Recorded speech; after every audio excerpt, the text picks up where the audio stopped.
જય શ્રી કૃષ્ણ, જય સ્વામિનારાયણ. યુથોપનિષદનો બીજો દિવસ. તમને એમ થતું હશે કે અડું વાંધો નથી ને? જય શ્રી કૃષ્ણ. પતવાની રાહ જુઓ છો? પતે તો સારું. પણ મેહુલભાઈ અદ્ભુત વાત કરી. કદાચ કંઈ વિશેષ વાત કરવાની એમણે બાકી નથી રાખી, પણ છતાં ઈશ્વરે વિચાર આપ્યા તે પ્રમાણે હું મારા વિચારો તમારા હૃદય સુધી પહોંચાડવાનો એક ઉત્તમ પ્રયાસ કરું. Ignite the inner fire. આમ જોવા જઈએ તો યુથોપનિષદનો આ પહેલો ટોપિક હતો, પણ સંજોગોને આધીન ગઈકાલે ઇન્ટરનેટથી અંતરનેટ સુધીની સફર આપણે જોઈ. આજે આપણે વાત કરવાના છીએ ઇગ્નાઇટ ધ ઇનર ફાયર. મારે ઘણી બધી વાત કરવી છે, પણ હું એટલું વચન આપું છું કે આજે જેટલી વાત બાકી રહેશે એટલી બધી વાત હું આવતીકાલે કરીશ, અને ત્યાંથી હું મારી આજની વાતની શરૂઆત કરું છું. એક સુંદર મજાની વાર્તા આપ સૌએ સાંભળી છે, રાજા ભોજના દરબારની આ વાત. હું બહુ જવાબદારીપૂર્વક એક વાત કહેવા માંગુ છું.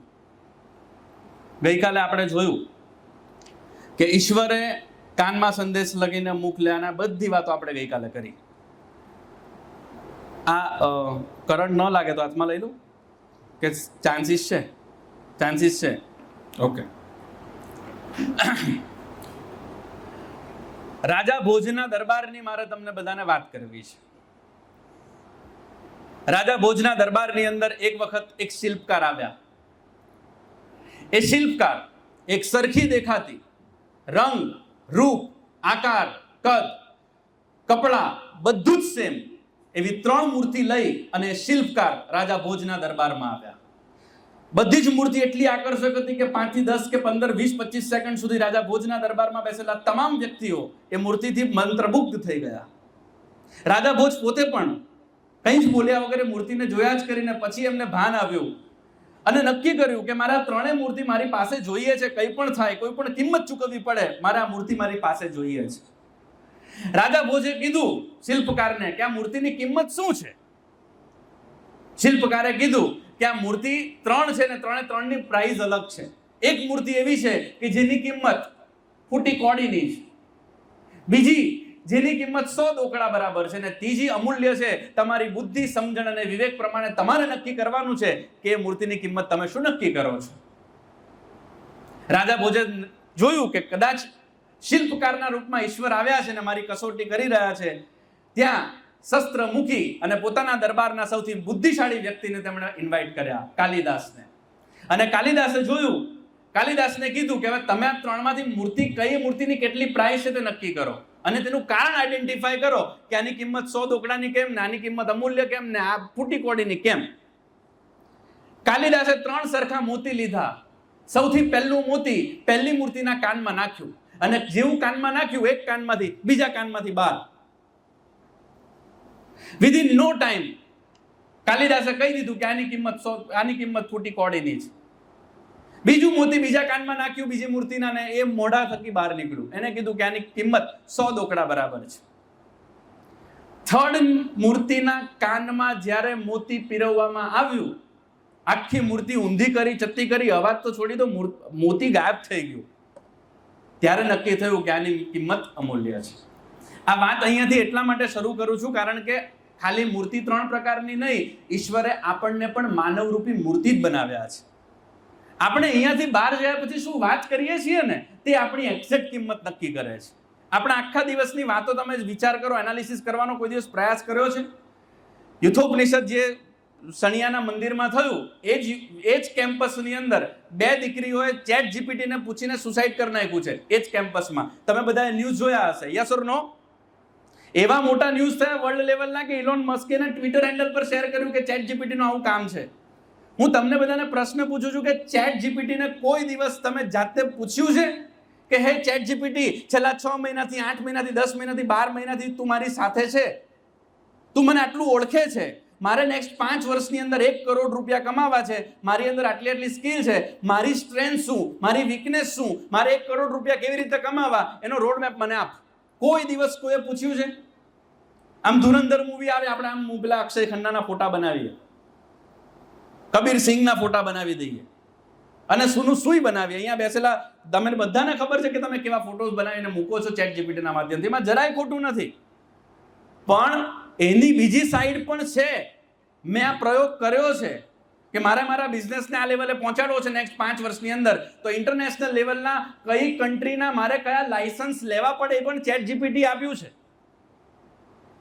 આ ચેટ જીપીટીની તાકાત છે.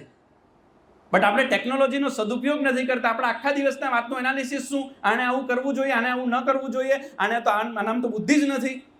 માફ કરજો પાછળ બેસેલા મારી માતા બહેનો, આને તો આવા કલરની સાડી પહેરવી જોઈએ.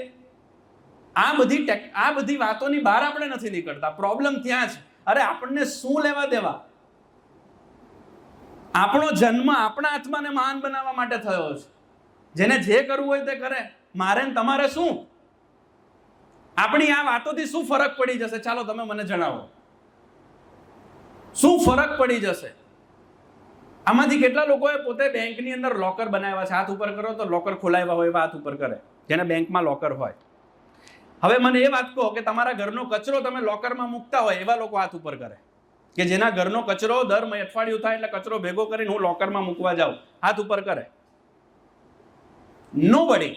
પોતાના ઘરનો કિંમતી સામાન લોકરમાં મૂક્યો હોય તેવા લોકો હાથ ઉપર કરે.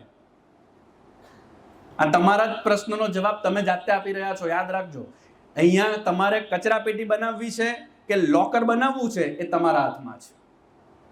આપણા હાથમાં છે કે આપણે એને લોકર બનાવીએ કે કચરા પેટી બનાવીએ. કચરો ભરશું તો કચરા પેટીનું સ્વરૂપ અહીંયા તૈયાર થશે. નાઉ ધ નેક્સ્ટ પોઈન્ટ, સ્ક્રીન ઉપર ધ્યાન આપતા રહેજો. સ્ક્રીન ઉપર તમને એક સરસ મજાનું બેબી દેખાય છે. દેખાય છે બધાને?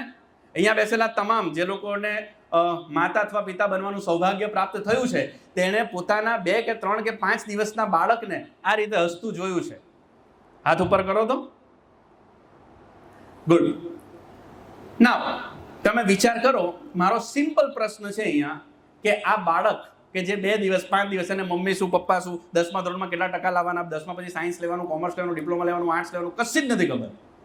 કાકા કોને કહેવાય, મમ્મી કોને કહેવાય, પપ્પા કોને કહેવાય, માસી કોને કહેવાય, મારા કોની સાથે લગ્ન થશે, આ પેલી મને મેસેજ કરશે કે નહીં કરે, કોઈ ચિંતા છે ને?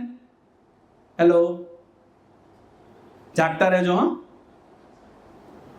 એવું નથી કે તમે 3 દિવસ આવશો તો જ કાલે જમાડશે,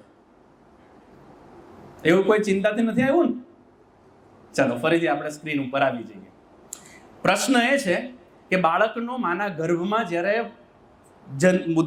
મગજનો વિકાસ થાય ત્યારથી લઈ અને વ્યક્તિનું મૃત્યુ થાય ત્યાં સુધી કોન્સ્ટન્ટ એના મગજમાં એના વિચારો ચાલુ જ હોય. We can not stop thinking even while we are sleeping. આપણા મગજના વિચારોને આપણે બંધ ન કરી શકીએ. હું એક કામ કરું, બધા પોતાની આંખ 2 સેકન્ડ નેક્સ્ટ 10 સેકન્ડ માટે બંધ કરે. Everybody close your eyes for next 10 seconds. તમારી આંખો બંધ બધાની 10 સેકન્ડ. મારી શરત એટલી, આ 10 સેકન્ડની અંદર એક પણ વિચાર કરવાનો જ નથી. 10 સેકન્ડ પછી હું કહું ત્યારે આંખ ખોલજો. ગુજરાતી સમજાતું હોય તે બધા જ આંખ બંધ કરે.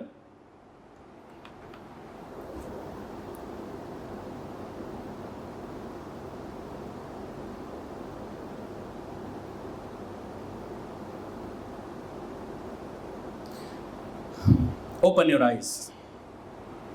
થયા બંધ? ઓનેસ્ટલી બોલો. વિચાર કરવાનો નથી ને એ વિચાર વારંવાર આવતો હતો? Yes or no? We can not. આપણે શા માટે, તમે વિચારો, આપણે આ બધી પ્રવૃત્તિ શા માટે કરી રહ્યા છીએ?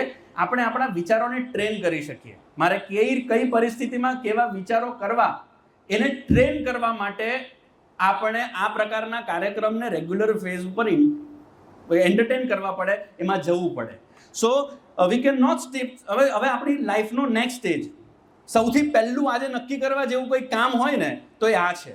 Daily talk to yourself. અને બીજું, drive yourself for a purpose. પોતાની જાત સાથે. હું છે ને 12મા ધોરણમાં અભ્યાસ કરતો. 12મા ધોરણમાં અભ્યાસ કરું એટલે અમારું ઘર એક રૂમ રસોડું, એટલે અમે 5 જણ 12મા ધોરણમાં હું એટલે મારા બાકીના જે 4 સભ્યો, મારા મોટા 2 ભાઈઓ અને મમ્મી પપ્પા બધા અંદર સૂતા હોય એટલે સ્વાભાવિક રીતે હું રાત્રે 2-3 વાગ્યા સુધી વાંચી ન શકું, એટલે હું બહાર ઓટલા ઉપર વાંચું.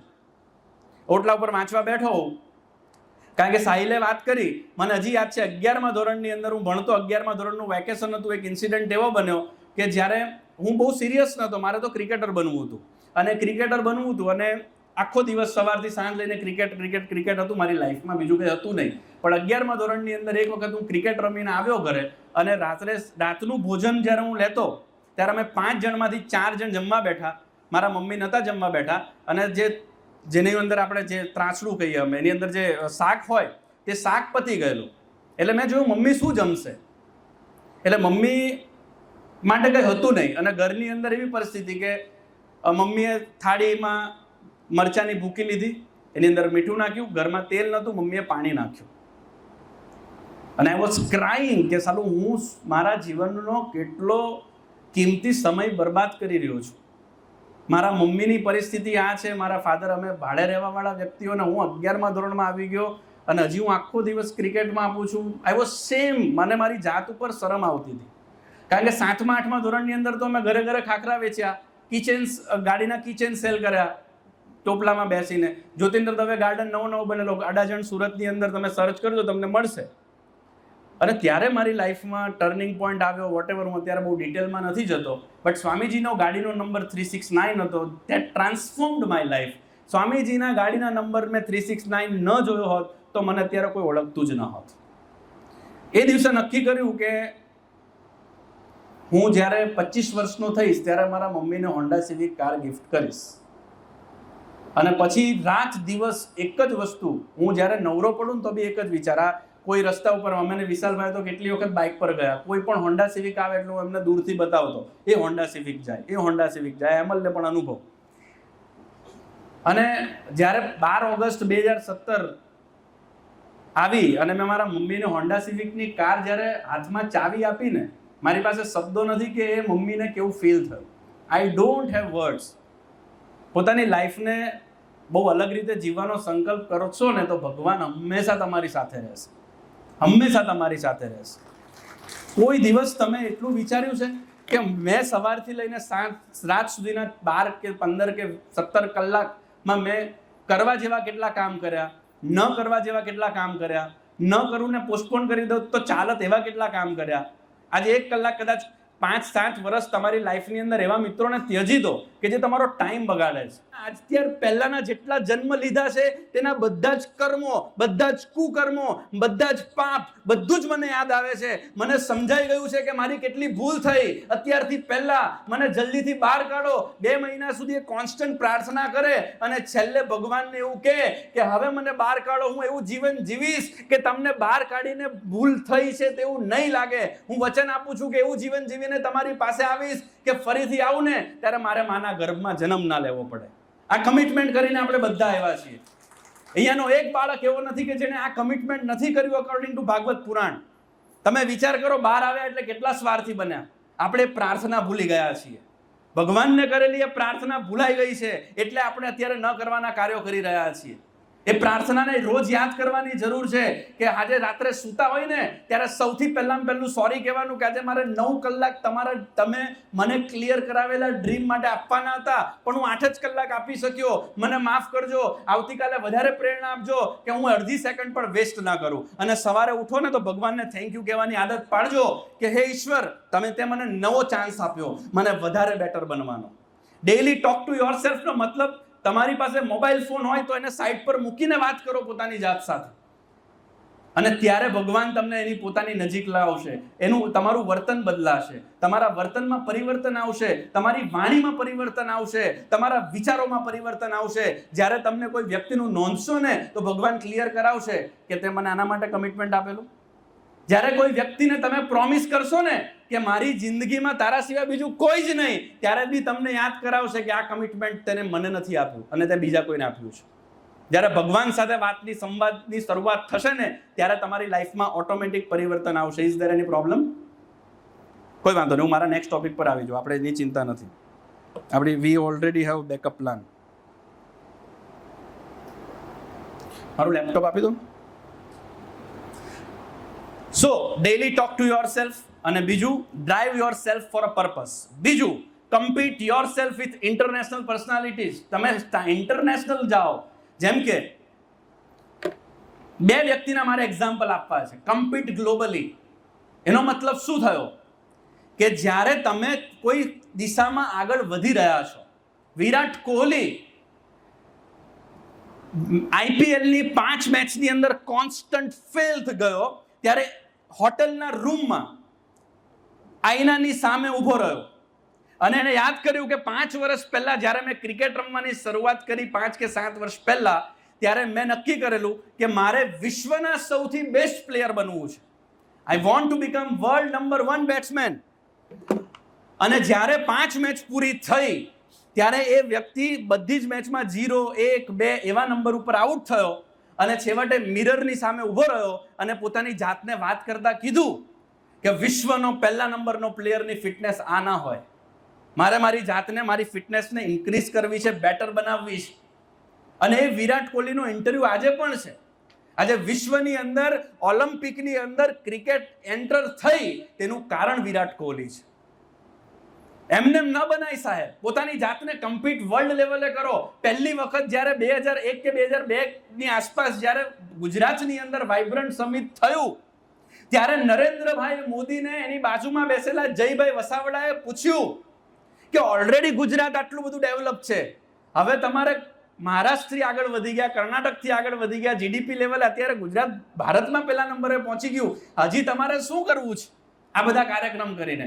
નરેન્દ્રભાઈ મોદીએ જવાબ આપ્યો કે તમને કીધું કોણે કે મારી કોમ્પિટિશન મહારાષ્ટ્ર, કર્ણાટકની સાથે છે, દિલ્હી સાથે છે? મારી કોમ્પિટિશન તો વિશ્વના એવા દેશની સાથે છે કે જે દેશની વસ્તી 6 કરોડ એટલે કે ગુજરાત જેટલી હોય. સિંગાપોર, સ્વિટ્ઝરલેન્ડ જેવા દેશની સાથે ગુજરાતની કોમ્પિટ કરું છું. ત્યારે આપણે આ નરેન્દ્રભાઈ મોદીને ત્યાં સુધી જઈ શકીએ છીએ. તમને એમ લાગે કે આ પોલિટિકલ વાત, તમે ખાલી પોતાના સોસાયટીના ચેરમેનનું ઇલેક્શન લડવા ઉભા રહેજો ને સાહેબ, ઉભા રહેજો અને 10 જણને કન્વિન્સ કરતા કહેજો કે હું તમારા માટે બેટર કેમ છું. આપણે ઘરના 5 સભ્યોને કન્વિન્સ નથી કરી શકતા અને આ બે ભાઈડાઓએ આર્ટિકલ 370 કાઢી નાખી. જેવી તેવી વાત નથી. પોતાના દેશ, પોતાના ફિલ્ડમાં વર્લ્ડ લેવલનો ટોપ વ્યક્તિની સાથે જ્યારે કોમ્પિટિશન થાય ત્યારે સમજવું કે આપણે એક્ટ ગ્લોબલી થયા. આપણી કોમ્પિટિશન લોકલ વ્યક્તિઓ સાથે ન હોવી જોઈએ, આપણી કોમ્પિટિશન વર્લ્ડ સાથે હોવી જોઈએ. મારે નેક્સ્ટ ટોપિક આ થાય ત્યાં સુધીમાં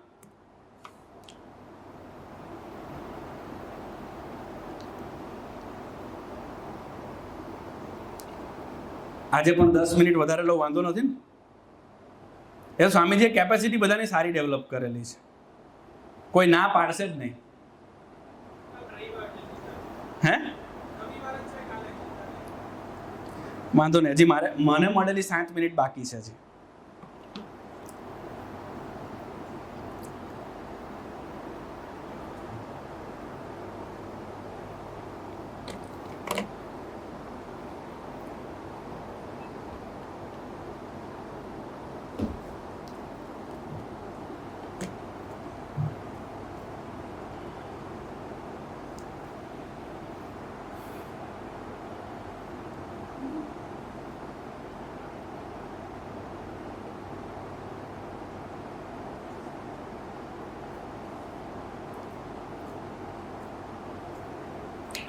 ચાલો, પહેલું daily talk to yourself, બીજું drive yourself for a purpose, third think globally, act globally, fourth point, the most important point, disciplined hard work. Swami વિવેકાનંદની એક બાયોગ્રાફી લખાઈ છે, કિશોર મકવાણાએ ગુજરાતીમાં ટ્રાન્સલેટ કરી છે. જે લોકોને પણ યુગ પુરુષ સ્વામી વિવેકાનંદ એનું નામ છે, જેને પણ બુક વાંચવામાં રસ હોય ત્યાં બુક અવશ્ય વાંચજો. તેની અંદર લખાયેલો એક પ્રસંગ મારે તમારી સાથે શેર કરવો છે. સ્વામી વિવેકાનંદ જ્યારે સમગ્ર ભારતની યાત્રામાં નીકળ્યા ત્યારે ભારતની યાત્રા કરતા કરતા એ સાઉથમાં ગયા. સાઉથની અંદર એક મંદિરનું નિર્માણનું કામ ચાલતું હતું. સ્વામી વિવેકાનંદે બહાર ઊભા એ કાર્ય જોયું. તેણે ધ્યાનથી જોયું. એમણે એવું થયું કે હું આ બધાના દર્શન કરી લઉં, મંદિરના કામમાં બધા નિમિત્ત બન્યા છે. બહાર ઊભા જોયું તો 3 પ્રકારના મજૂરો ભગવાનની મૂર્તિનું કામ કરતા હતા. બધાનો પગાર સરખો હશે, બધાના કલાકો સરખા હશે, બધું જ સરખું હશે. ખાલી એક જ વસ્તુ ત્રણેયની અંદર અલગ અલગ તેમણે જોયું, એમના ફેસના એક્સપ્રેશન. અને જ્યારે સ્વામી વિવેકાનંદે આ ત્રણેયના ફેસના એક્સપ્રેશન જોયા એટલે સૌથી પહેલા પ્રકારના મજૂરો પાસે ગયા, જેના ફેસના એક્સપ્રેશન પરથી એવું લાગેલું કે આ લોકો બહુ કંટાળેલા છે. ભગવાનની મૂર્તિ બનાવતા મજૂરોને જઈને સ્વામી વિવેકાનંદે પૂછ્યું કે તમે શું કરો છો? ત્યારે સામેથી જવાબ આવ્યો કે અમે ભૂતકાળમાં પૂર્વજન્મના એવા અમારા કેટલાક કુકર્મ, અમારી કેવી એવા પ્રારબ્ધ કે ભગવાને આટલી તડકામાં કાળી મજૂરી કરવાનું કામ અમને સોંપ્યું. હાથ જોડીને સ્વામી વિવેકાનંદ બીજી કેટેગરી પાસે ગયા કે જેમના ફેસ ઉપર કોઈ એક્સપ્રેશન જ નતા કભી ના ખુશી ના ગમ, બંને બધા શાંતિથી ઉભેલા. મજૂરીને પૂછ્યું કે ભાઈ તમે જીવનમાં શું કરી રહ્યા છો? ત્યારે સામેથી જવાબ આવ્યો કે ભાઈ ઘર સંસાર લઈને બેઠા છીએ, કામ તો કરવું પડે ને ભાઈ. હાથ જોડીને ત્રીજી કેટેગરી પાસે ગયા અને હાથ જોડીને પૂછ્યું તમે શું કરો છો? જે બહુ જ હેપી હતા. ત્યારે સામેથી મળેલો જવાબ આજના આપણા કાર્યક્રમનો કદાચ નિષ્કર્ષ હોય. સામેથી જવાબ આવ્યો કે અમે કેટલા નસીબદાર, અમે ગયા જન્મના કેટલા સારા કર્મો કર્યા કે જે ઈશ્વરે અમને બનાવ્યા, એ ઈશ્વરની મૂર્તિ બનાવવાનું સૌભાગ્ય ઈશ્વરે અમને આપ્યું. કામ કોઈ દિવસ મહાન નથી હોતું. કામ કરતી વખતે આપણે શું વિચાર કરીએ છીએ ને તે મહાન હોય છે. તમારું કામ માની લો કે ઝાડુ મારવાનું હોય, બટ તમને એમ હોય કે કોઈ ભગવાનના હરિભગતની સેવા કરી લઉં આ ઝાડુ મારીને, તો ઈશ્વર આપણને ઓલવેઝ એવો વિચાર આપશે કે મારા કાર્યની દરેક કાર્ય કરવાની ભાવનાની પાછળ હંમેશા ઈશ્વર જવાબદાર છે. Next point, most important. આ પણ ન સમજાય તો બીજું એક સરસ મજાનું ઉદાહરણ. સાહિલે વાત કરી અકબરની લાઈફનો એક રિયલ પ્રસંગ. અકબરના દરબારની અંદર 9 રત્નો હતા. 9 રત્નમાંનો એક રત્ન એટલે તાનસેન. તાનસેન એટલું સુંદર પેલું વાજિંત્ર વગાડે, એને ભૂલી ગયો હું નામ એનું. એ વાજિંત્ર એટલું સુંદર વગાડે કે આખા બેસેલા દરબારના બધા લોકોને એમ થાય કે સાંભળ્યા જ કરીએ. એક દિવસ વાજિંત્ર વગાડતા વગાડતા બધાને પ્રશ્ન થયો કે તું આ શીખ્યો ક્યાંથી? અને તારા જેટલું તો કદાચ વિશ્વમાં કોઈ સારું વગાડતું જ નહીં હોય ને. ત્યારે તાનસેને જવાબ આપ્યો કે મારા ગુરુજી પાસે શીખ્યો. અરે તમે મને કહો છો, હું તો કંઈ જ નથી, મારા ગુરુજી તો એટલું જોરદાર વગાડે છે. એ વગાડે તો તમને એમ લાગે જાણે ભગવાન અહીંયા પ્રગટ થઈ ગયા છે, એટલું સુંદર મારા ગુરુજી હરિદાસ વગાડે. તો અકબરે કીધું કે તારા ગુરુજીને એક દિવસ લઈ આવ. તાનસેને કીધું કે એ તો મારા ગુરુજી છે, અહીંયા ના આવે, એમને સાંભળવા હોય તો આપણે જવું પડે. તો છેલ્લે તાનસેન અકબરને લઈ અને બધા દરબારીઓને લઈ અને ગુરુજી પાસે હરિદાસ પાસે ગયા. અને હરિદાસ જ્યારે આવ્યા, પેલું વાજિંત્ર વગાડ્યું, ત્યારે બધાને રિયલાઇઝ થયું કે તાનસેન સાચું કહેતો હતો. આ તો કંઈ નથી, ગુરુજી તો એનથી ચડિયાતા છે. અને અકબર વિચારમાં ખોવાઈ ગયા. તાનસેને પૂછ્યું કે રાજા શું વિચારો છો? ત્યારે જવાબ આપ્યો કે તું આવું કેમ ના વગાડી શકે, તું પણ એની પાસેથી તો શીખે છે. ત્યારે સામેથી જવાબ આપ્યો તાનસેને કે હું આ લોકના રાજાને ઇમ્પ્રેસ કરવા વગાડું છું, એ અખંડ બ્રહ્માંડના માલિક એવા ભગવાનને રાજી કરવા માટે વગાડે છે, એટલે ફરક છે. આપણું કાર્ય કરવા પાછળની આપણી ભાવના માત્ર ને માત્ર ભગવાનને રાજી કરવાની હોય ને, તો ઈશ્વર આપણી સાથે રહે તેવું એવરી મોમેન્ટ આપણને પ્રતીત થાય. સો પોઈન્ટ હું ખાલી એકવાર રિપીટ કરી દઉં. 4th પોઈન્ટ જે લખતા હોય એના માટે છે, મારા જેવા છે, બધું યાદ રહે તો કોઈ પ્રશ્ન નથી. Disciplined hard work. Now the next point, distraction to discipline. મને યાદ છે આ કાર્યક્રમ જ્યારે બન્યો યુથોપનિષદ, ત્યારે બહુ સ્ટ્રિક્ટલી ફોલો કરવામાં આવ્યું કે 15 વર્ષથી લઈને 45 વર્ષના યુવકો માટે આ કાર્યક્રમ છે. હું 8-10 મહિના થયા હશે સુરતમાં મારી ઓફિસથી 2 કિલોમીટર દૂર આવેલી એક સ્કૂલની અંદર ટ્રસ્ટી સાથે બેસેલો હતો, સંચાલક કેબિનમાં. એક વાલી રડતા રડતા કેબિનમાં આવ્યા. 4થામાં ભણતી એમની દીકરી અને વાલી રડતા રડતા કેબિનમાં આવ્યા. અને કેબિનમાં આવીને જ્યારે ટ્રસ્ટીએ પૂછ્યું કે શું થયું, કેમ આટલા બધા ટેન્શનમાં છો? સામેથી જવાબ આવ્યો કે મારે એલસી જોઈએ છે સર. ટ્રસ્ટી ચિંતામાં આવ્યા કે અચાનક વચ્ચેથી બાળક દીકરીનું ભવિષ્ય બગડે, શું થયું? યુ વોન્ટ બિલીવ, 4થા ધોરણની એ દીકરીના બેગમાંથી લવ લેટર પકડાયેલો. 4th ગ્રેડની વાત કરું છું. આજનું બાળક એટલું સ્પીડમાં મોટું થાય છે કે આખી જિંદગી નાનું રહે છે. એને બધી જ સમજ પડે છે. જે પ્રોબ્લેમ આપણને કોલેજ વખતે નડતા, જે સમસ્યામાંથી આપણે કોલેજમાંથી પસાર થતા ને, આજે 7મા 8મા 9મા વાળાઓ એ પ્રોબ્લેમ્સ ફેસ કરી રહ્યા છે. એટલે મારે આ વાત કરવી પડે. પ્રગતિ કરાવે ને તે પ્રેમ. મારી સાથે વાત જ નથી કરતો, મને સમય જ નથી આપતો, એ લખણ ખોટો. ફ્રી છે ને એટલે સમય આપે છે.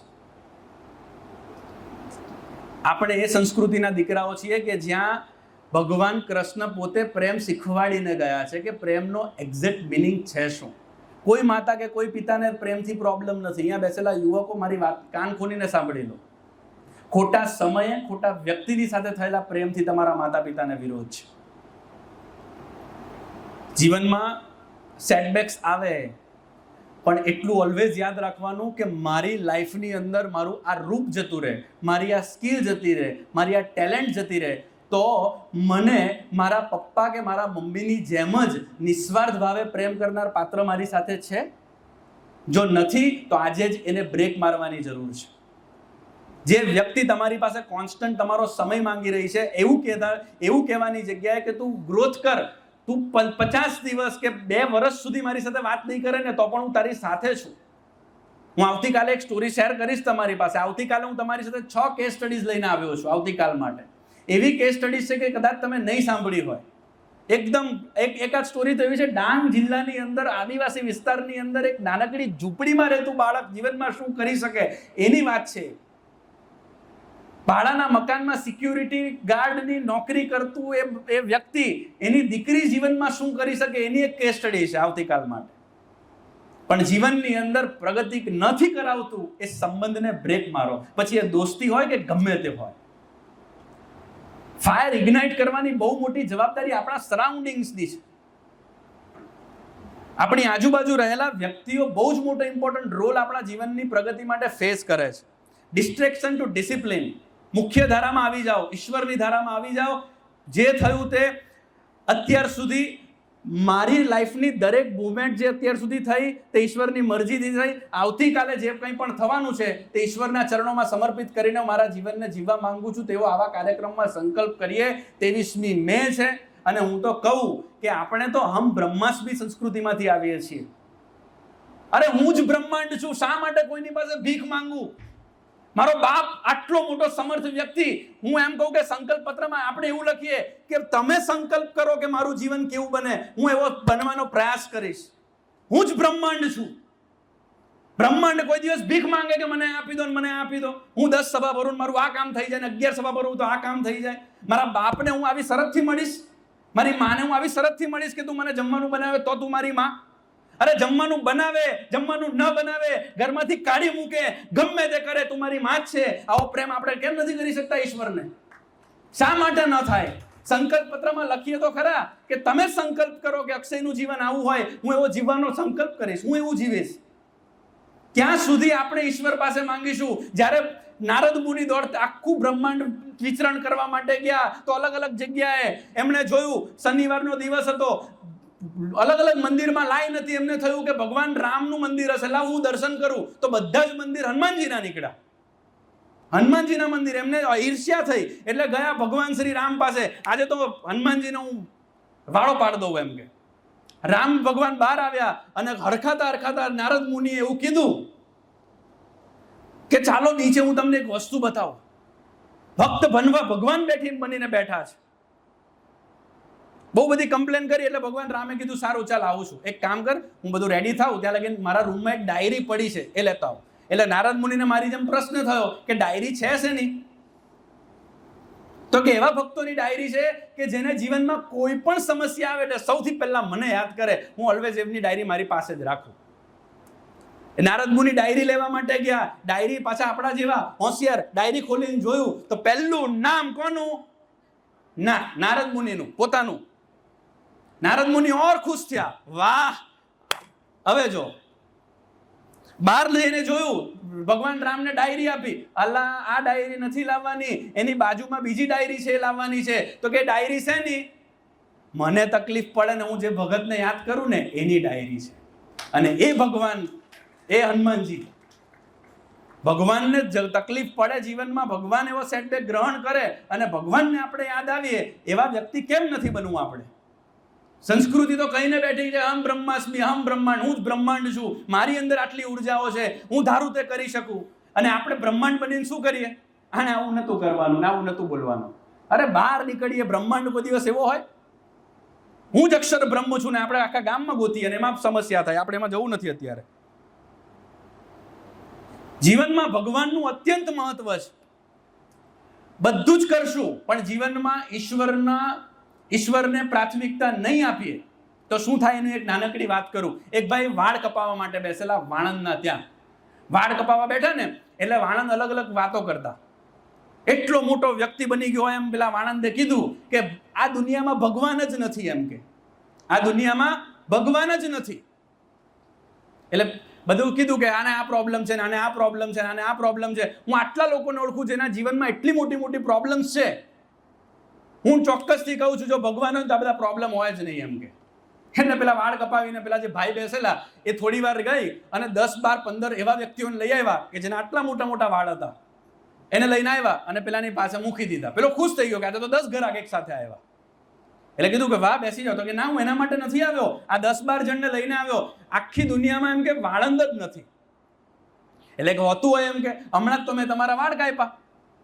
તો કે વાળંદ હોત તો આ લોકોના વાળ ના કાપી નાખત. એમ કે તો કે 10 જણના વાળ વધી જાય એનો મતલબ એ થોડી છે કે વાળંદ નથી.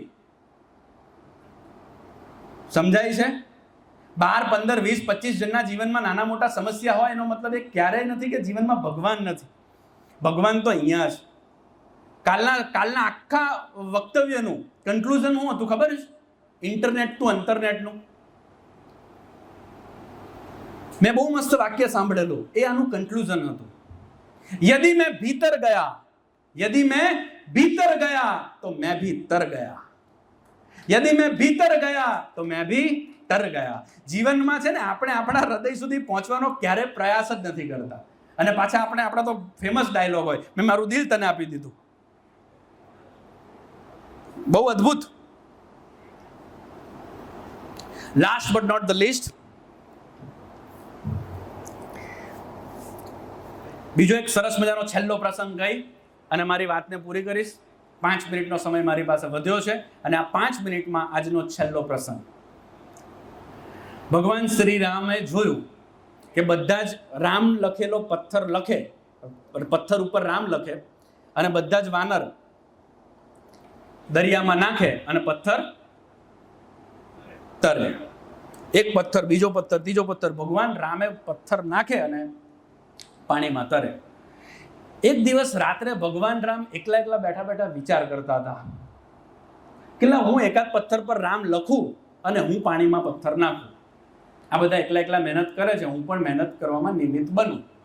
તો ભગવાન રામે બધા હુઈ ગયા તો એમણે થયું કે હું બી મહેનત કરું, 2-4 પથ્થર નાખીને સેવા કરું. તો ભગવાન રામે રામ લખ્યું, પથ્થર નાખ્યો, પથ્થર પાણીમાં ડૂબી ગયો. બીજો પથ્થર, ત્રીજો પથ્થર. પછી ભગવાન રામે જોયું કે કોઈ જોતું નથી ને. હનુમાનજી દૂર ઉભા દર્શન કરતા હતા. થોડી ગિલ્ટી ભાવે ભગવાન રામ હનુમાનજીને મળવા માટે ગયા. ક્યારે હું આ ક્યારનો ટ્રાય કરું છું રામ લખીને પથ્થર નાખવાનો, તે શું જોયું? એમ કે તો કે રામ મહારાજ મેં જોયું કે જે પથ્થરને તમે છોડી દો છો ને એ તરી જ ના શકે, ડૂબી જ જાય.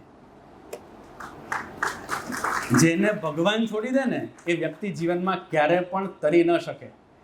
અને ગમે તેટલો ભવસાગર તરી શકાય જો ઈશ્વરનું નામ આપણા હૃદય આકાશને વિશે સ્થિર થયું હોય.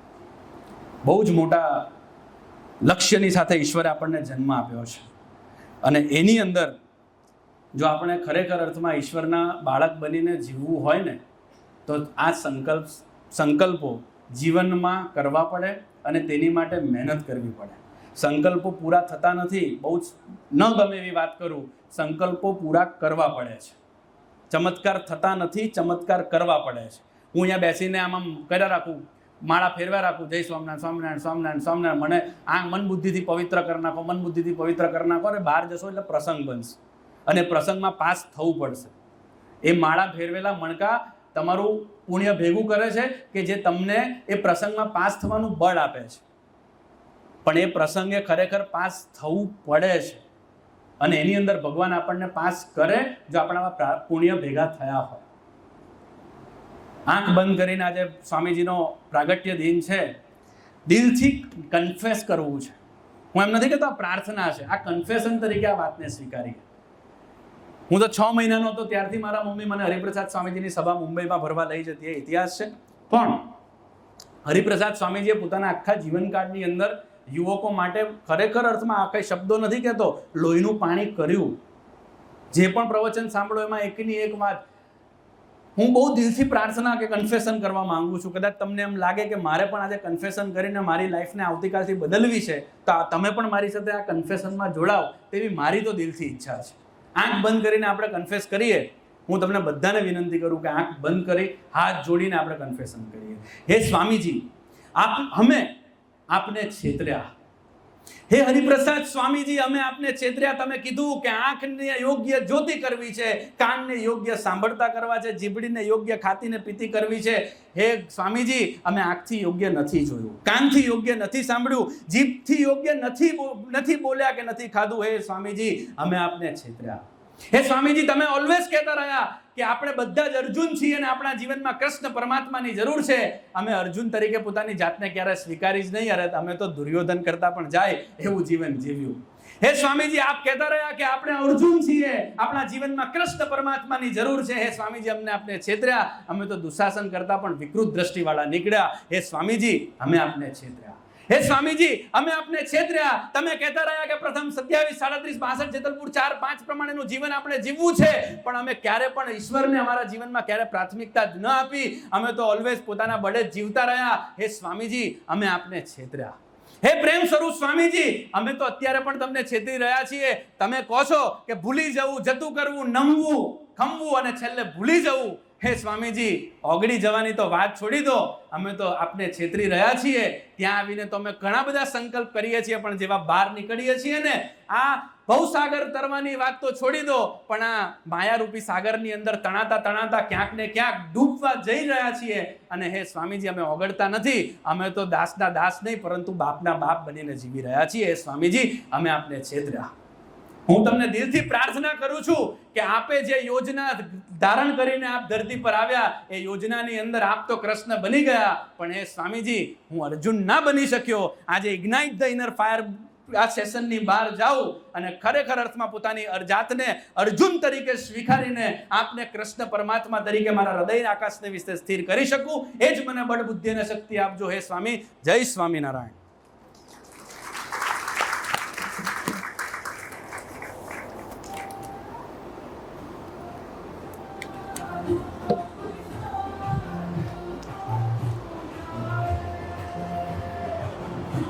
સજાનંદ સ્વામી મહારાજને એકવાર જોરદાર તાળીથી આપણે આપણી જગ્યા ઉપર ઊભા થઈને એક વખત આપણે જોરદાર તાળીથી અક્ષયભાઈની પ્રાર્થનાને વધાવીએ.